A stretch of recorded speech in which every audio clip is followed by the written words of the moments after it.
The Family by K. Brellend, read by Penelope Macdonald.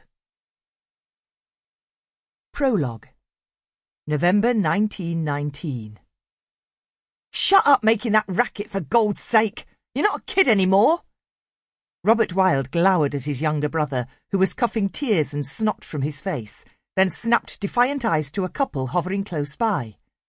They were frowning in censure rather than sympathy as Stephen carried on sobbing his heart out. The bigger boy stared back belligerently until the woman gripped her companion's elbow, urging him to hurry on. Yanking at his brother's arm, Robert steered him into the grimy corridor of the Duke of Edinburgh pub. From beyond the closed door of the saloon bar, they could hear their kith and kin, voices raised in revelry. It served only to increase Stephen's misery. "They ain't bothered she's dead, are they?" he hiccuped. "Just us, ain't it, who's real upset?" "Course they're bothered," Robert muttered. "Only it won't be till they've sobered up that they'll remember it."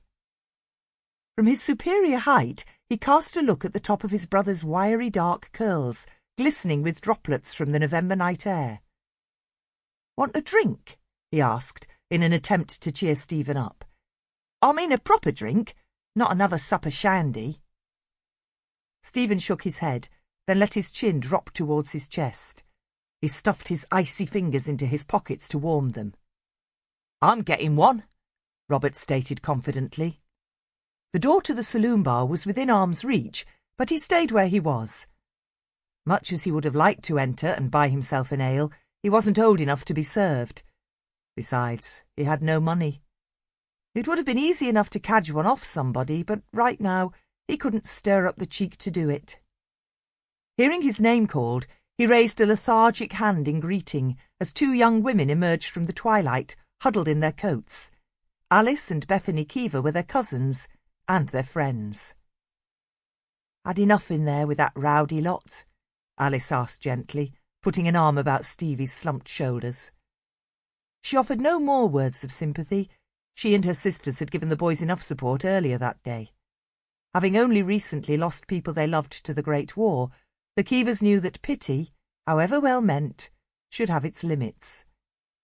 But Alice's voice throbbed with emotion when she suggested, "Why don't you both come up the station with us and see Sophie off?" She cocked her head, waiting for an answer. "We're going to fetch little Luce and let her come with us."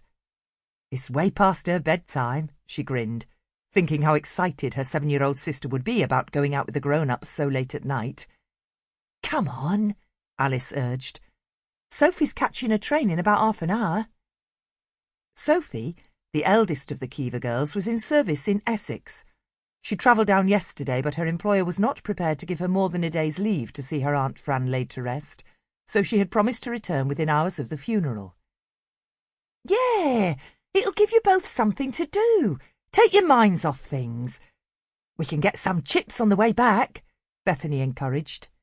"You hungry, Stevie?" she asked brightly. He shook his head, snorting back a sob. "We're all right," Robert said gruffly. "Going off home soon in any case." This was a lie. Neither he nor Stevie wanted to return to the dank, depressing room in Campbell Road where they lived. Better to loiter on the corner of Fonthill Road, breathing in air so cold it glassed their throats, than return to a place where their mum's whispering presence seemed to melt into every shadow.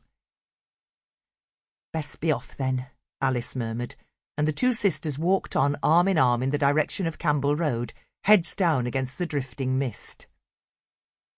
Stephen raised his bloodshot eyes to Robert's face. "What are we going to do now Mum's gone?" he croaked. "Same as we did before," Robert returned. "No, that ain't right," he corrected himself with a bleak smile. "I'll be doing the same as before, but you won't." His tone grew bitterly ironic. "Come Monday morning, you'll be out of school and knocking your guts out down the market, same as me.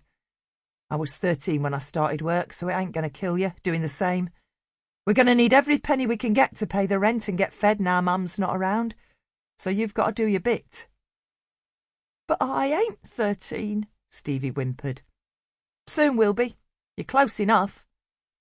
At this, Stevie's Sample complete. Ready to continue?